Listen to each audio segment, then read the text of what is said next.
going. This is Josh Martin, and you're watching the Breakdown Show. Hell yeah, this is great. It's a cloudy day.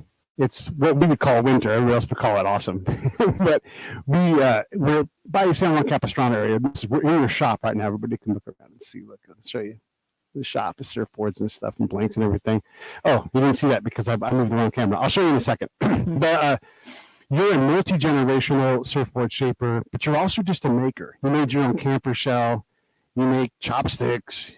I mean, you make all kinds. And I take those two things because they're about as far apart as they can be, right? Making your own, because who makes their own camper shell, but also who makes their own chopsticks. So welcome to the show, and thanks for doing this. And how did you become you, man? I'm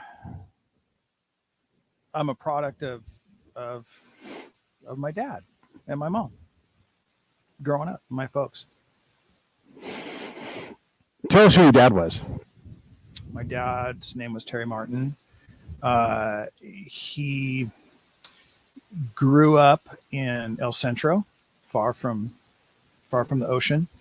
When he was 14, he moved to San Diego, and he saw surfing for the first time.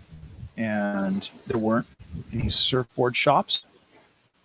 You couldn't go buy a surfboard, and when he saw surfing for the first time, he thought, "Oh, I got to do this." It's like walking on water, and so he started inquiring and around about what are they riding and where do I get one of those, and that started what ended up being a lifelong career as a surfboard shaper. Was that a career that existed before then, or is this the very dawn of that? I mean, look, people made surfboards, but they made them out of trees and other things. But was your how much of a pioneer is your dad? I know he's a pioneer, but how much of a pioneer? I'll give you a little, I guess, family tree. So just down the street here is a guy by the name of Walter Hoffman. I think he just turned 90. He lives down here on the beach, in Capistrano Beach. And Walter, when he was young, his father was in the garment industry up in LA, Hoffman Fabrics, and they had a vacation home in Laguna Beach. And so he would come down there and spend the summers in Laguna, live next door to the Alter family. Hobie Alter was a couple years younger than Walter. Walter introduced Hobie into surfing. So Walter had some experience with building surfboards, making his own, and was taught by a couple guys from Hawaii, and really this was the beginning of surfboards being built here locally. And this is in the late 40s. And so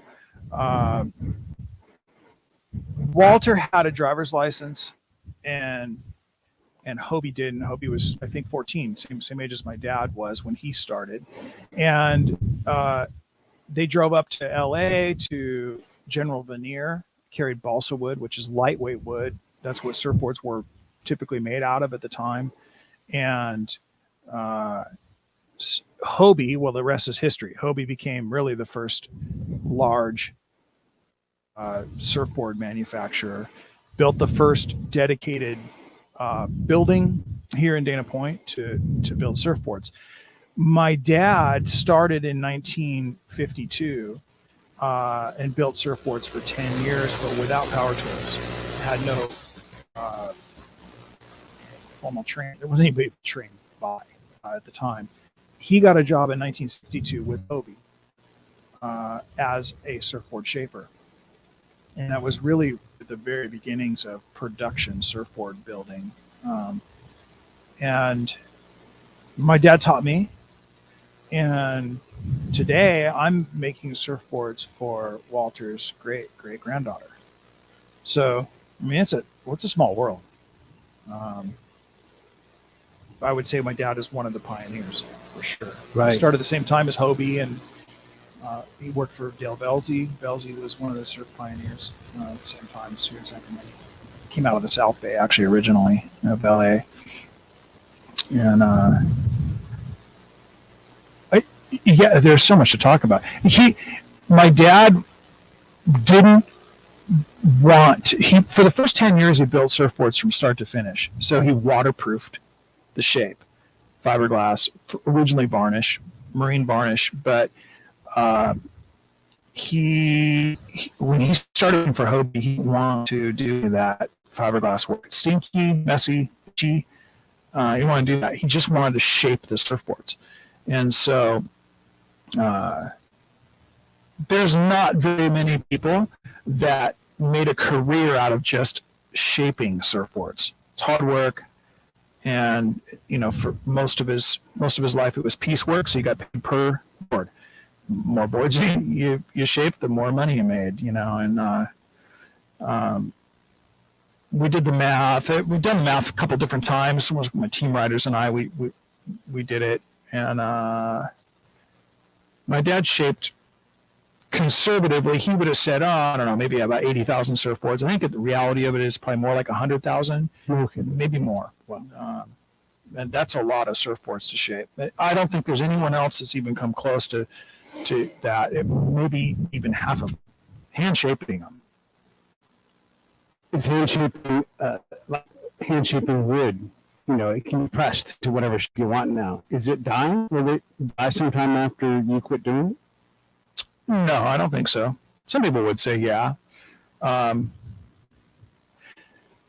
Surfers are free spirits, typically. Mm-hmm. And the better you get at surfing, the more you want to explore what different shapes will do on a wave. And you can automate things and you can mass produce them, but the more into cars you get, the more custom of a car you want. Yeah. And some of those people end up either becoming a custom car builder themselves, or they go to a custom car builder. They're not satisfied with the mass produced product. So I think that there's always going to be the hand shaped surfboard. Who's your customer then? I mean, obviously someone's like, I want to get into surfing, they go buy a board at Costco, and no offense to that, right? Like that's a fine way to go to get started. But who's your customer? A lot of my customers were the customers of Costco. They learned how to surf, they got good at it, and then they went, there's more to this, and they came to me. so frankly, when, Costco, I don't know, they bring me work eventually. Some of those people, majority of them don't continue with surfing. My customer,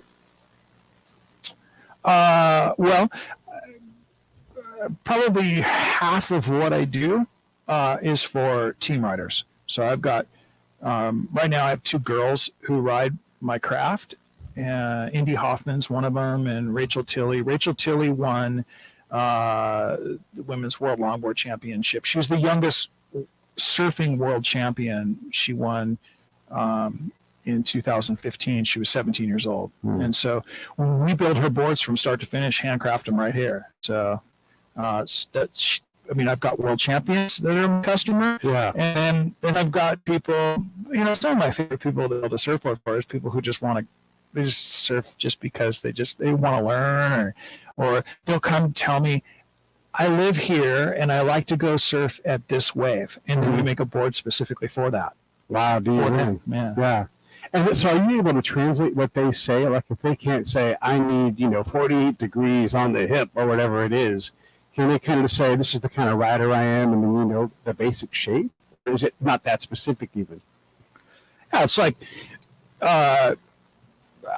there's some motorcycle riding, off-road motocross history in my background. Not me personally, well, a little bit, not competitively, but my brother and my dad. And there's 2-stroke motorcycles and there's 4-stroke motorcycles. And you can kind of tell by somebody's personality what kind of motorcycle they'd want to ride. Do I want a 2-stroke? Or do I kind of want to use on a 4-stroke? Mm-hmm. And so same thing with surfers. You hear where they want to surf. You can, if you know what that wave's like, then you kind of go, oh, okay, this is kind of maybe their personality in the water, and depends on how many fins a surfboard has. It'll ride differently. So you go, oh, this guy probably is, or this girl's going to probably want a single fin. Now this person, they're going to want a 3-fin, a thruster, and a real high performance board. Somebody. You ask them what they want to do. What's their dream? What are they? What's their dream wave? What would you be doing on that wave? And a lot of times that'll dictate what the surfboard is. Right. And different surfboards for different tasks, right? Like you can own 10 surfboards as a surfer because you're going to go out and whatever. Yeah, absolutely. Yeah. I mean, if you're a world traveling surfer, and you like all aspects of the surfing experience, you can easily have 10 surfboards. You can easily have 25. Brad's 25 guitars, and he's not even a professional guitar player. Exactly, yeah. So. I mean, there's some songs you're going to want a Gibson, Les Paul. Right. There are other songs you go, no, it's got to be a Strat, or it's got to be a Tele. Surfboards are the same. Yeah. Let's go back to your dad for a minute, because it's fascinating to hear about someone who's, basically creating an entire industry with what they do. 100,000 boards. I mean, why work for Hobie if you're the guy that makes the boards? You can make 100,000 of them. Hell, why not make them for yourself? I mean, was your dad not that kind of guy? Was he already in a perfect spot? Is he more of an artisan? How do you describe who your dad was in terms of his ambition and his success, and how those things managed to line? He liked to work with his hands. He liked to build stuff, and he didn't want to be bothered with finances, and he didn't want to be bothered with finances anymore. Then he just knew that he had to do this many surfboards to pay the bills, so that then he could be free to go do other fun stuff. And so, he wasn't interested in. He was interested in making things, and the people he was making the things for. But he wasn't interested in material, financial success like a typical businessman would. Mm-hmm. There's a lot of evolution too around what your dad and you have done. I mean, the materials you use, we've gone from wood to foams and other kind of things. And I can't remember exactly what you guys call it, but Black Tuesday, black whatever it was, and the federal government's like, none of these, substances can be used now. And like in an instant changed how part of the industry responded. And really without a lot of, without someone like your knowledge to say, hey, this is how we do this is how we keep these things safe. But what are your thoughts on how the industry has progressed in terms of regulation? Because you guys are surfers. You guys, you're not anarchists, but you are like a different breed, right? You don't need a whole lot of federal help for what you guys do. No. I mean, when I started, I started working at Hobie's. I think I was 9 years old. They hired me to be the shop cleanup kid. I was sweeping fiberglass, and there's all kinds of styrene around and stuff, and there's polyester resin, and there's acetone. I remember, washing my hands in the acetone bucket, and and look, I'm 51 years old, and I don't know, I just feel pretty good now. I'm not, I don't want to minimize the fact that there's a lot of dangerous chemicals and such going on, but I was 10 years old. They put me on a big 30-inch bandsaw cutting fiberglass fins out, not wearing a mask, and I was wearing sandals, and there's no hard hats and gloves, and so that's where the surf industry was kind of born out of, and it's been slow to change. There's some guys that are, put on a Tyvek suit and eye protection and respirators and the whole 9 yards, and I think there's a balance somewhere in there. Knowing what you're using, the materials, knowing about them, educating yourself. A lot of guys don't educate themselves on what they're using, and so I think it's important to educate yourself. I use a lot of, and I'm pretty much almost exclusively using bio-epoxies, where as much of the petroleum parts of the epoxy resin can be replaced with plant-based derivatives, then that's what I'm using. And I'm a big proponent of using balsa wood as a core to a surfboard because I love shaping it. It's part of my history. So not every surfboard is going to be balsa wood. It's not going to be competitive in most situations for a surfboard. It's not going to provide the kind of performance that people are looking for, but there is room for it in certain aspects of surfing. And then, when I'm using surfboards that are built out of modern materials, make them really well, so that they last and they don't break down. A surfboard that lasts a long time, that's to me, that's more of a sustainable surfboard. It's more green, earth friendly than a whole bunch of surfboards that are supposedly recyclable and earth friendly, but they fall apart in 6 months and they get thrown in the landfill because nobody recycles surfboards, even though you could. Yeah. Well, and the other thing too is the energy that goes into creating all those surfboards. I get that you have to have, a Formula One car gets thrown away basically every race. I mean, it's just there's so much waste, but it's also there's only a few people doing that. Everybody else who's doing things with cars, they're building something that they can only afford to build once or twice. It's a different thing. So with the higher level surfing, sure they're going to snap boards in half because they want something that is functional in a very specific moment, but can break fairly easily. But if I buy a surfboard, I want it to last a while. What's a long time a surfboard can last for someone who's like a ham and egger and just likes to go out and ride?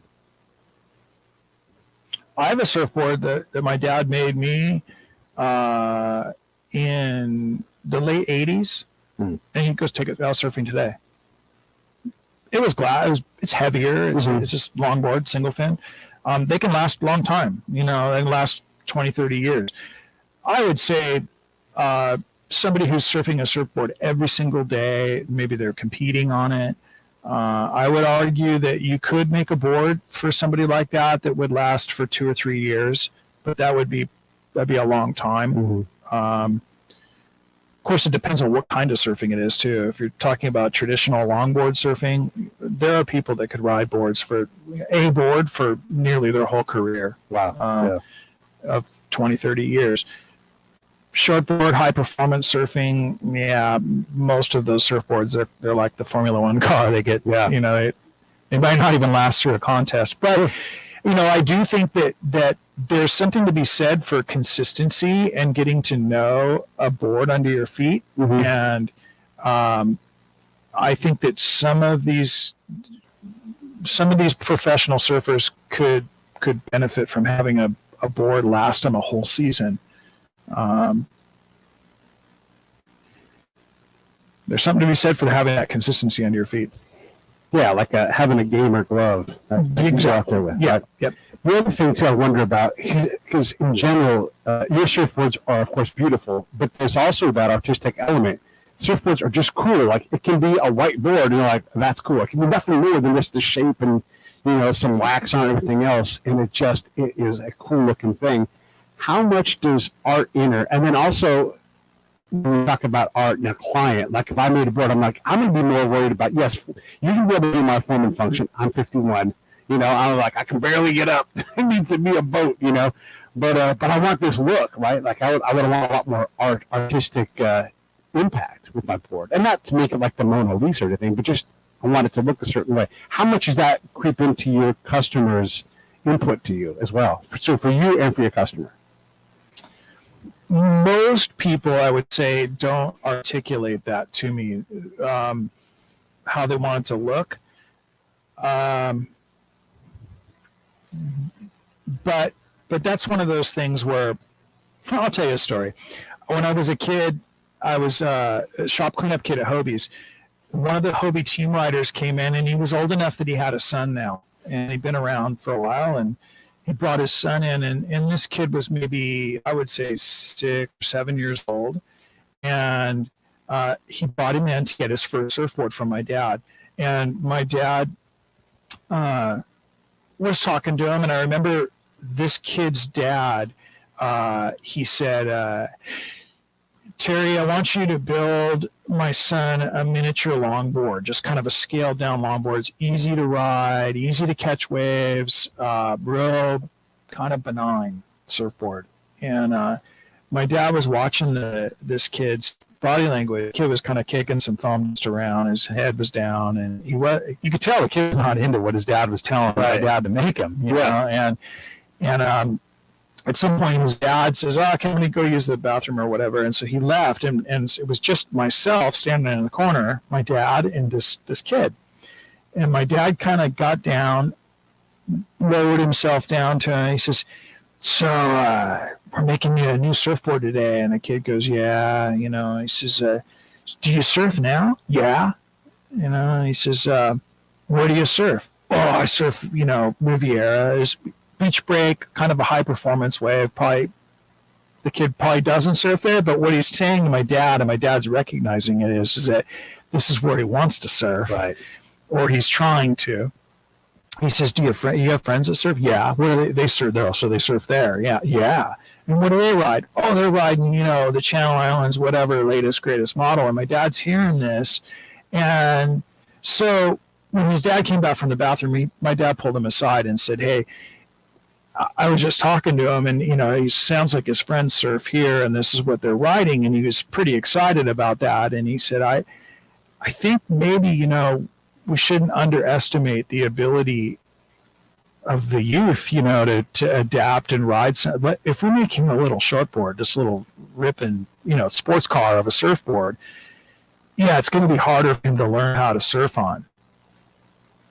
But when he walks on the beach, we're seeing a ripper under his arm, and his buddy look at it, and they're like, "Whoa, he'll figure out how to ride it, and he'll be better off for it." So that's what they made him. Yeah. So I think it's important how a surfboard looks. There's people who go down to the beach, they want to feel like they fit in, and so with that comes, you better be a good surfboard shaper. And with being a good surfboard shaper, when you're building somebody a board, part of that is just, a lot of it is how it looks. Yeah. I found that surfboards, if they look good, they probably go good. Yeah. Shoes that look fast, they are fast. They are. So true. Okay, so I love that. I mean, when you make something like a surfboard, and you especially, like, you can make anything. I mean, you can find a way. You make machines to make things. I mean, all this stuff. And then everybody should be going over to Instagram to @MartinShapes, and then from there, there's a whole family of different things. And that's where he markets. That's where he puts his wonderful, wonderful videos up. I actually met him through a friend of mine, Scott Shipman, who's like, "You have to get Josh on the show."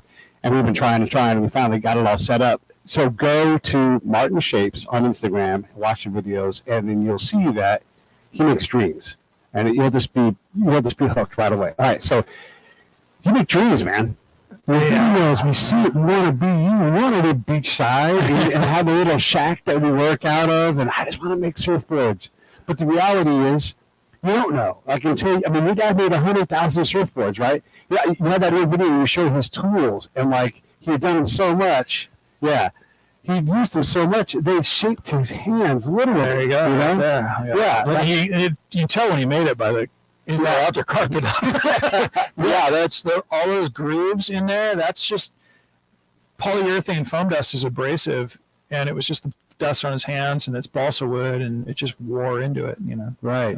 He didn't make that. He did make that. Right. Yeah. This one here is mine, and you can see the finger, grooves are. Yeah. This is a junior model. Right. It was originally just a rectangular block of balsa. Your 2x4 that your hand is carving its shape into, this is what we're talking about here. This is a dream, but it's also work. It's also your livelihood. And so you have all these things. How hard is it to get out of bed to come down to your shop? It is a place of dreams, but it's your dream. It's a generational dream for you that you get to do this. If someone's going to try to get into this business, I can't imagine it's super easy to just start selling surfboards. How long does it take to become a shaper? Like you talk about, like it's just ingrained in your muscle memory now. You've done it so many times. Yeah, it's not not an easy thing to do. I get daily, I get people asking me, how do I get into doing what you do? It goes back to, my dad did it when he was 14 years old in the garage. Made his dad mad because his dad was a life insurance salesman. He didn't bunch of dust in the garage, Right. and so he just did it because he wanted to do it, and he wanted to go surfing, and there wasn't any other way to get a surfboard than to make your own. And a real significant time I look back, my dad drove this old 1974 Econoline van, and the plastic Bakelite window crank roller knob snapped off one day. Mm-hmm. And it's not really easy to roll up and down the window without the knob on it. It's crucial. Yeah, especially on an old Ford van, because it's kind of takes some effort. It takes some muscle. Yeah. And so I remember when it broke off, my dad wasn't really that bummed or anything. And, if you had to go to a Ford dealership, a Ford part was expensive, and he wanted to buy. He didn't really faze him. And I didn't, I think maybe the next day or that afternoon, he was in the garage carving on a piece of ironwood that we'd found out in the desert, some desert ironwood. And he was making my mom some knitting needles and crochet hooks and things like that out of ironwood. And he was in there carving. I go, what are you doing, Dad? He goes, I'm making a new knob. He made an ironwood knob, and it took him a couple hours, and he polished it, and he epoxied it onto the arm, and he just made himself a new knob, and it felt cooler. It was way cooler than the plastic Bakelite one or whatever it was in there.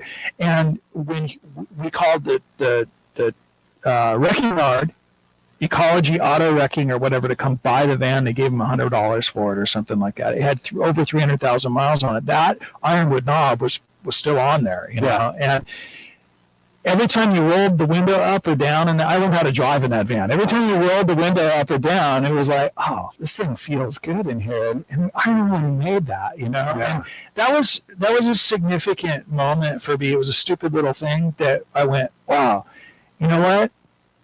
If you make something and you get to use it all the time, it becomes special. Yeah. Yeah. Our house that I live in, my girlfriend's house, it was built in the 50s. Mm-hmm. And so a lot of these things that were made out of plastic now were made by a dude with a drill press. Yeah. Like the cup that the curtain rod, or not the curtain rod, but the closet rod. Oh, yeah. Put the coat on, Yep. The rod itself, who knows? Maybe that was made mechanically, but a lot of these things were made by hand, cutting different shapes and everything. And the house is just full of all these things. But I bet if that van still exists, that knob is still there. And if it's been crushed, inside that twisted bunk of metal is a piece of ironwood, and that knob is still there, right? It's there. It's not only special, but it's made well. It's made well. You can go walk around out in the desert, out in Anza Borrego, and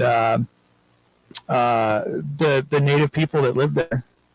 It's trash. I call it trash. Just pottery. People call it, treasure, artifacts. But there's pottery shards and stuff laying around, and you can tell just by looking at the pottery shards you pick up. All of a sudden, you'll pick one up, and it'll have this really beautiful design painted on it, and it'll be really burnished nice, and the finish and everything. You're going, oh, this one was special, And there's a bunch of trash. It's same thing. There's just people who take pride in their craftsmanship, and that becomes art, and it tells you a little bit about the person who made it, or maybe who they made it for. And there's passion in an inanimate object. There's a lot of passion in that. Oh, there is. And this, it's just some balsa wood, back of a clipboard, some masonite, and some fabric or indoor-outdoor carpeting. It's junk. Yeah. Except it's proof there was passion. Now it's a lifetime. Yeah. Yeah. Yeah. That's part of what's neat. So you have the ability to look at something that's used up, and go, there's life in this. There's a whole new life in this. Yeah. And so, like the repurpose, I always say reduce, reuse, Reese Witherspoon. Yeah. So you grab something like an old clipboard, you're like, this now can live again. Or my buddies and I have a crappy race car. We're not able to make it too nice, and so you just take this old part of an '87 Supra and part of an '89 Supra and an old Chevy truck motor. You just keep reusing these things, right? And you give things new life. Do you see this treasure everywhere? I mean, like you just go to Ralph's and be like, actually, that right, and does it ever stop for you? Yeah, I like driving around the back side of Ralph's and seeing what's laid out in the back there. There might be some neat shelves I could use in my shop and go talk to the store manager. Hey, mind if you let me have, I actually have an aluminum rack that came from the back of Ralph's. The store manager said, you can have it. It's the best. You're a little better than the rack you buy at Lowe's or Home Depot, Yeah. And so, yeah, I do. I just, when I'm driving down the road, I'm looking at the side of the road. I got a really great tow strap I've had since high school. I found on the side of the road. Yeah. It's bungee cords. I never bought a bungee cord. I always just get them on the road. Yeah. So my wife, will be out going for a walk on the beach, and I definitely will come back with a piece of driftwood or something to make something out of it. It's just, I don't know. Yeah, I hear you. It's free. But your shop, I mean, it has stuff, but it's a tool shop, so everything's got its place. Everything's where it's supposed to be. Some of it's your dad's old stuff, like that tool there, and that's got his name on it right there. Yep. So, Yep. You don't appear to be a hoarder, at least not here in your shop, where it could be easy to have 5,000 things that you don't need and are going to make one day. How do you control yourself? I'm married to a good woman who will help me throw stuff away. We make a good team. I have a hard time throwing stuff away, just because I think to myself, I might find a use for this one day, and so that tends to lead to clutter, and that's probably it's a battle. And so, hey, a lot of what I built the camper out of was stuff I've been hanging on to for a long time. Right. I have a friend who says, if you haven't used it in 10 years, you're definitely not going to use it, so throw it away. And there's a lot of things I used in that camper build that were over 10 years old. Yeah. Now, I don't know. I went away from my ex-wife. It was 6 months, unless it's seasonal. Oh, okay. Holiday, right? Yeah. But you're in a different business, so that really wouldn't apply to you. But back when I used to do odd jobs, people were like, hey, clean my garage out. So I would just be the owner of this 6 month. Like, okay, you've got all these pictures that are ready to be hung. You haven't hung them. You want me just to come back tomorrow and hang them? I'm like, then you got to get rid of them. You got to go. Yeah. And like, they're special. And I'm like, not special in the garage. They're just sitting here on the floor, And so you have to find that balance. You do need to keep that driftwood because it is going to be used on something, but you don't need to keep all of it. So there is that thing. I'm slowly getting a little bit better, I think. Right. I'm finding that there are things that I'll get rid of, give away, or, I burned some wood in my fireplace that I didn't want to burn. I've kept it around here for a long time. And honestly, I haven't missed it. So I can live without some of the stuff I usually want to hang on to. Yeah. You know what? I find that if I've got too much laying around, it weighs me down. It drags me down, and so I need to have a little bit of room to work. Yeah. Well, then also you have an Etsy shop where you make things and you sell some of the things that you make that aren't necessarily surfboards. And so, do you have much time to go, you know what, I need to either get rid of this or make something? Do you have time just to stop and then make something if you want to, or are you busy enough that your free time to create is limited? Free time for me often involves making things, So work doesn't feel like work. I've had a lot of jobs in life, I actually worked at Ralph's. I worked in the meat department. Yeah. I worked for the marshal department. I was a bailiff for a few years. I spent a lot of years as a heating and air conditioning contractor. I had my own business doing that, shaping surfboards all the way along, either sometimes full-time, other times, most of my life, part-time. Now it's more of a full-time job, but the Etsy stuff is creeping in on the surfboard shaping too. I found I was real sick a couple of years ago. Went through a year's worth of treatment from getting sick, and I didn't have the strength aerobically. Surfboard shaping is a pretty physical demanding job. It's very aerobic. One shape, I had to put my iPhone in my pocket one day, and I tracked how many steps it took and the mileage, and it's about just over 1.5 miles I walk shaping a 9.6 longboard. Wow. So it's aerobic. Anyway, long story short is I spent 2 years ago, I spent a year in treatment, and my chopstick building and upcycling waste surfboard resin, shift knobs, and I've always wanted to make pencils. So I'm going to make pencils. So I started making pencils, and this was all waste wood from making wood surfboards. And hey, I'm grateful for that, because I was able to make a living while I couldn't shape very many surfboards. I think I only shaped 3 surfboards in 2020, the whole year. Wow. One of them was right before I got sick, and the other 2 were right at the end of the year. So, I don't know if I answered your question. Well, it's about like free time, and then just maybe like, what's a day for you like? I mean, okay, now that you're healthy and everything, like, what is it? Do you watch TV? It seems like you'd be bored to tears watching TV. I don't own a TV. I never have. Totally overkill. I got married in 1991, and my wife and I, I don't know, we didn't put a TV on our wedding registry or whatever. We didn't have a TV, and so I have 2 girls, and they're adults now, a couple grandkids, daughters, and anyway, when my girls were young, when we moved to this house, I said, okay, girls, we can get a TV, or we can get a fish aquarium. And they said, a fish aquarium! So that's what we got. So I never had a TV. That's incredible. Yeah. The day in life, like, what is your day like then? I mean, obviously you're creating and doing things all day and thinking about stuff. I mean, does your brain ever shut off? No.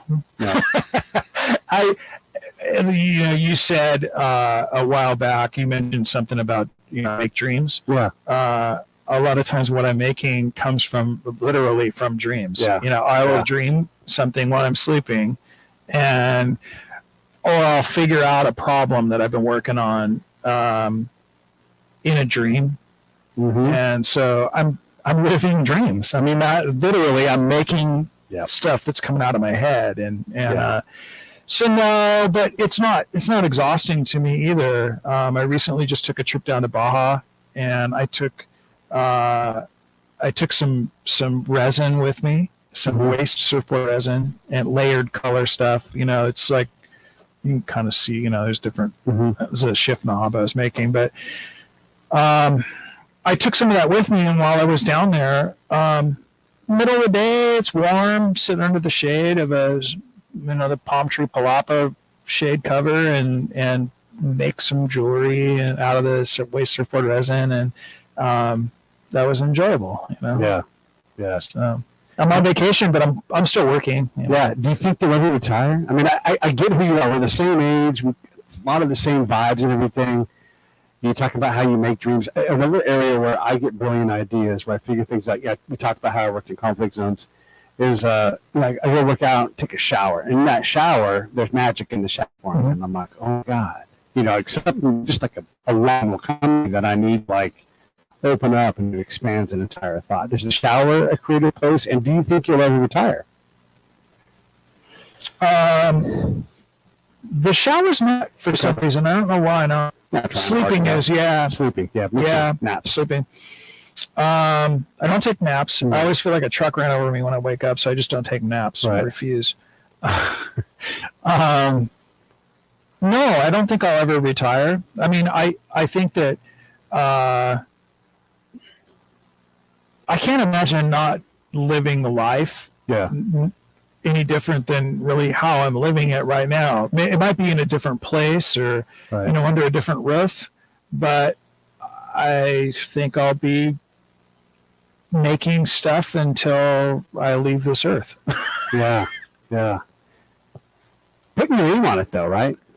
Martin Shapes on a board and everything. Do you sell surfboards to people that just want them for the decorative part? I mean, there's bar tops that are made out of surfboards. Yep. I've seen surfboards hung on walls. Yep. Because do you get a lot of that kind of business? Some. Yeah. Yeah.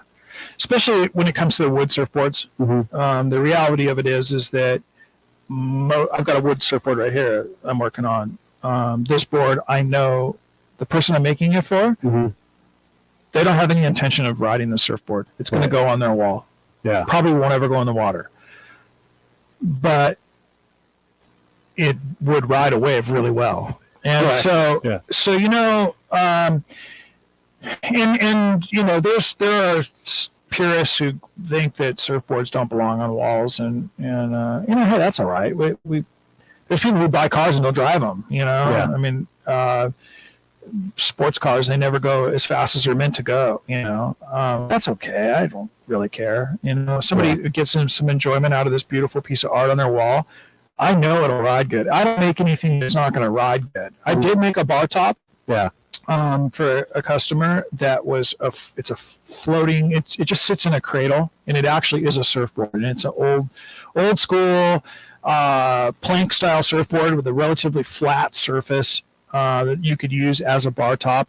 But I put surfboard into it, and the surfaces are not totally flat, and that board actually has been taken off of the bar top and put in the pool, and the kids have rode around on it and pushed around floating in the pool. So, hey, it hasn't ridden any waves to my knowledge yet. Yeah. Scott, by the way, just checked in and said, great show. He's having a good time. Nice. You have crossed the entire nation. I mean, Scott is an East Coast guy, right? Yeah. He's an old man surfer, but you moved him. You never knew that was going to happen when you started this. No. So what is that like for you to realize that somebody named Scott who lives in South Carolina is going to buy a board from me? I mean, that's incredible. Well, I've been on the East Coast a few times, and I can tell you that people that surf on the East Coast are probably, as a rule, more passionate than West Coast surfers because it's not as easy to surf back there. Mm-hmm. We've got some really great waves, but you've got to know the tides better on the East Coast than you do on the West Coast, and you've got to time things better. The weather is definitely not as nice as it is here on the West Coast. And anyway, I love building surfboards for people who live in climates that are less conducive to surfing, because they've got some passion, and I like that. Yeah. Do you still surf? Since I got sick, I haven't been in the water surfing. I've been diving, swimming, but aiming to get back in the water soon. We went down to Mexico, and we went down the Sea Cortez side. Doesn't have any waves, but we got down there. There was first few days we were there. There was some waves, and I want to get back in the water. I'm not. My dad didn't surf, other than maybe just half a dozen times my entire life. No kidding. Yeah, so I didn't grow up in a with a dad who was surfing every day, and I started surfing when I was 6 years old and surfed a lot up until about the time I had kids, and then was busy working, and so it became a much more infrequent thing in my life, and so anyway, since I've been sick, I've had a hard time regulating body temperature, and so getting in the water just made me I didn't want to do it. So you don't wear a wetsuit when you surf? I do. You do? Yeah. But even still hard to regulate your temperature. Yeah, definitely. Yeah.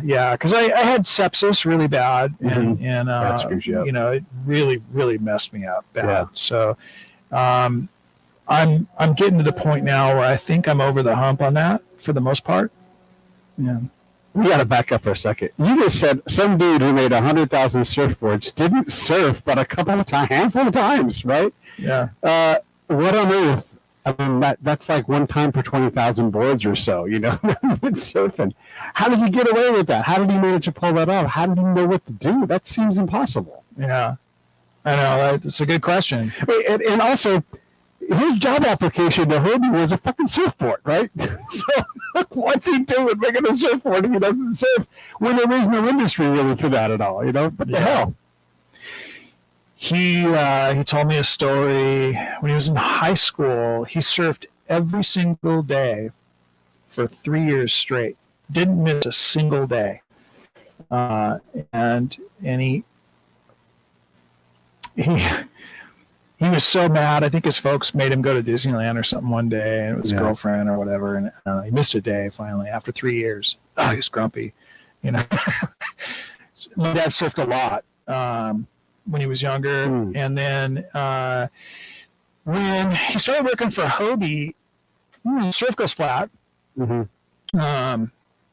Surfers, they're looking to do stuff, and so let's go surfing on land. They got into ride motorcycles. And so he got into riding motorcycles in the desert and doing races out there. And he crashed in 1969 on his bike and broke his ankle, broke a talus bone in his ankle. And in 1969, at that time, the talus bone there's not a lot of blood flow to it. Right. It's what your ankle, your everything pivots off of. That's my brother. Yeah. It's bad news, bone to break. Bad. Yeah. And so at the time, they would just fuse your ankle. Right. And my dad told the doctor, he says, "Whoa, wait a minute, you're not going to fuse my ankle because I ship surfboards, and I'm walking."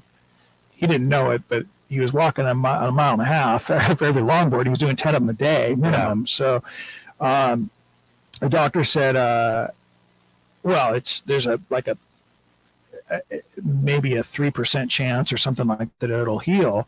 But if you want to go that route, you're going to have to be off of it for a minimum of a year and a half. And so he said, all right, well, he said, can you put me in a 90-degree cast? So, they put his leg in a 90-degree cast, and he made a board, like a cradle for his leg, for his shin, and up on his thigh, and with a peg leg. And he shaped surfboards for a year and a half with his own peg leg he made.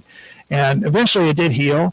The talus bone grew back, but he did a lot of damage to his ankle. And so the scar tissue in it, so that when he would grab surfing, he usually pull something or take at something, and then he couldn't work for a couple of days while he's nursing this hurt foot, and it wasn't worth it to him.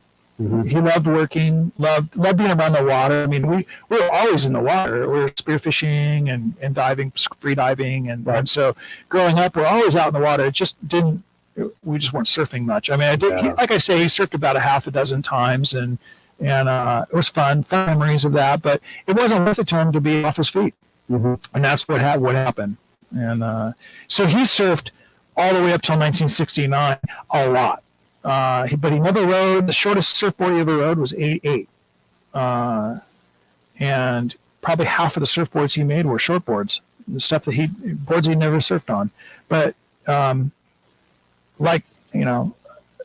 understand. I've been in the water for a couple of years surfing, but I understand. I know how to surf, and I understand how boards work in the water. So did he.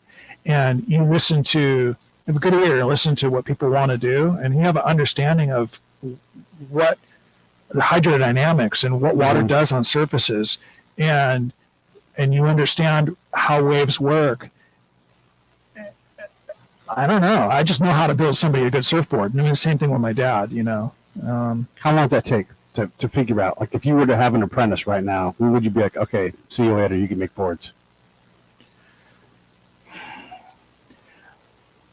I'll just say it. I've been around long enough to just, there's people that you can't teach to shape surfboards. It's just not in them. And then there's people that it's just in them. And you almost can't teach them. They just have to just do it because it's already in them, And then there's ones who you can help kind of coax it out of them and teach them. So it's really kind of all over the map. There's people who will build their very first surfboard, a Magic surfboard, will work incredible. And then there's people it takes a long time. For me, I think I was kind of maybe in that middle ground of it was in me. My dad recognized it was in me, but I needed some. I'm not very systematic in my approach. My dad was actually good at math and was good at putting systems in place, and he was a very good production surfboard shaper. I was not naturally gifted as a production surfboard shaper. I'm more of an artist. I'm more of just kind of attack it and just one-offs. But my dad, I had an opportunity to get a contract to hand shape what ended up being 650 surfboards. It was originally, I think, a 300 board contract. And my dad came to me. I was young. I think I was 18, and I wanted to be a surfboard shaper, and that's what I was doing full time. And I had probably made about 150 or 200 surfboards by that time. And he came in and gave me this offer of a contract, and he said, these boards are all the same. They're 6'2" surfboards. And they're for a display for JCPenney. They're going to put them in all the stores around the country, and the board has to be a good surfboard, because they're going to auction them off at the end or raffle them off, and so people would go ride them, and our name's going to be on them, and we want them to be good surfboards. But the budget for this is not there, so you're going to get paid it was like half of what I would normally get paid to hand shape a surfboard, and shaping machines were just starting to come into the picture, but we didn't have any access to one, and basically I was offered to be a machine to make these boards, and I was grumpy. I don't want to do this, I don't want to shape these things and get paid half. And I told my dad no. He said, well, just think about it. Next day I came into work, and he says, what do you think about that contract, taking that? And I said, I had enough sense to bite my tongue, pause, and say, what do you think, Dad? And he said, he pointed to the Skill 100 planer that was sitting on the shelf over there. He says, you think that's kind of the surfboard shaper's main tool? He says, you think you know how to use that planer now? He says, you take this contract, you finish it out, that thing will be like an extension of your own body. Like he goes, it'll take you. You don't even think about it. You just be natural to you to shape. And I reluctantly agreed to take the contract. And there's not a day that goes by that I'm not grateful that I did it, because it was right. Yeah. But it's neat. And you talk about surfing like it's a calling, and I think it is. In surfing, the water in general is a religion. It's a cathedral. We had Herbert Mitch on the phone on the show, and he's a free diver. He's been almost 900 feet deep. Can you believe that? That's right. We've had Laird Hamilton, who's like, I don't enter surf competitions. That's not why I surf, right? But he's still this icon in the industry. And, I think you probably know Corky Carroll. I mean, it's all of these different people that are part of this. It's a religion. And you guys are a congregation, people that go to the water, whether it's fishing or crabbing or whatever it is. There's not a faith, but there's something in what you guys have. And I imagine the different things are different callings. If you're called to be, you're not called to be a surfer. Sure, you're a surfer, but what you're called to do is this job here at this shop. I would say that's probably pretty accurate. I would say maybe if you said that to me 10 years ago, I might have kind of I don't know about that. Right. But my dad passed away in 2012, and I never really felt like I was. It felt weird to call myself a surfboard shaper. When you have a dad who shapes more surfboards than any other human and ever will on this earth, shape more surfboards than anybody, right, by far, and really good for a lot of the best surfers in the world, and then to be his son, and I'm just a fair surfer at best, and I guess I can shape surfboards pretty good, but I don't really like being around the regular surf shop too much, so I don't really want to work in the surf shop, and just kind of want to do my own thing. My favorite place to shape surfboards was our garage. You know, It's actually my dad's favorite place to shape too. But it felt weird to call myself a surfboard shaper. It wasn't my dad. My dad was not casting a shadow on me. It was just a self-imposed shadow, you know. And so I was reluctant, you know. People would come to me, and I would first refer them to him, you know, and let him defer back to me, which he always did, you know, as far as work was concerned, and making boards for people. But after he passed away, I converted this room. This room was my heating and air conditioning business office. And I converted this room into a surfboard shaping room. And he and I had looked at this room here, and he measured it one time, and he's like, when it was the office, and he measured it out, and he goes, this would make a perfect shaping room. And so I made it into a surfboard building place. And I don't know what happened. Something clicked. Yeah. I don't know if you know, when people leave Earth here, if they can leave other people with a gift like that. Yeah. But I don't know what else to call it other than my dad just maybe kind of handing off, going, "Hey, here's the legacy to continue," you know, kind of thing. That's the best way I can explain it. I just I come down here and I feel like I'm living in it, you know. Yeah. So yeah. I mean, this is sort of why I want to like land the show. Is your dad was this incredible man, shaped the most surfboards that anybody's ever going to shape ever. You guys were obviously close. Yeah. Do you feel like you're still getting to know him because you're doing what he did so many times? Every time you do it, or I mean, I know you miss him, but you are him in so many ways. Oh yeah. I mean, there's not a day that goes by that I don't do something and I go, oh, that's why he used to do that, you know, or there's mistakes that I make, or there's things, you know, I might make a decision and go, oh man, doggone it, why did I do that, you know? And I'll think back to myself, wow, my dad was probably thinking the same thing in a similar situation, I remember. And so there's like, I don't know, there's just maybe you can have some empathy for mistakes that he made. There's understanding of why he would have done things a certain way. And, you know, I think there's a powerful thing with when a parent makes a decision to not live in the past but look towards the future and put into their kid some dreaming of what things could be.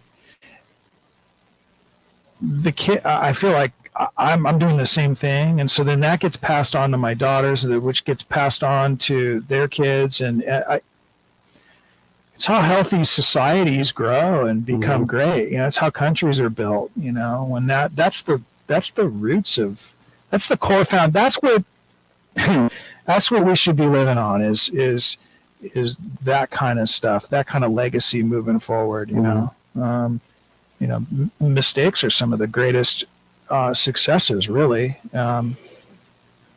Yeah, I didn't want to make that mistake, maybe, but sometimes the stuff I've learned from it has been really good. Yeah. Yeah, I often say, especially like when it comes to combat stuff, I snip off each little mistake branch on my tree, and now I've got this bonsai tree that's just a stick. Yeah. But it's only the things that I need that are on that thing. There's not even any green stuff. Yeah. It's just this crafted thing, and because boy, I mean, as someone who works in a place where if you don't make mistakes, you're making the first mistake. The thing that I know is I'm making mistakes that I don't even realize now. You know, I might look back at an interview like, that was a good interview, and you're like, oh God, what a mess. Yeah, right. And at my level, right? But no one else cares. But those are the things that matter. And so our own mistakes get to be invisible a lot. And as we get older and more wise and everything else, we get a lot more tolerant of other mistakes that other people make and that kind of thing. And also understand that, like, wherever we're at right now is where we're at. And if you constantly try to be a better person and do better things and pass on your gifts, then you got a shot at maybe getting there, you know? Yeah. But we can't believe where we're going. Like, Yeah, in our lives, and we're the exact same age. The things that we've seen socially, technology, all these different things, and the progress we've made, it's mind blowing. And we look back to our great grandparents and what they saw, and it's like, oh my God, this doesn't stop. This continues to go. You know? Yeah, yeah, totally. I think about a lot of the stuff that's going on politically right now, and culturally in society, and the same stuff was going on when I was coming out of high school. I remember I was thinking, I want to be a fireman, and I'm a white guy. I'm a young white male, and all I heard was, you're not going to get a job as a fireman unless you're a woman or you're a minority or skin's a different color or whatever. And that was back in 1987 or whatever. Yeah. And it sounds like the same stuff's going on. It's all right, you know. It's people are people. They're going to be people. There's always going to be conflict. There's always going to be that kind of stuff. It's what you do with it, you know. Just keep your perspective going, and you know. Life's a good thing, you know.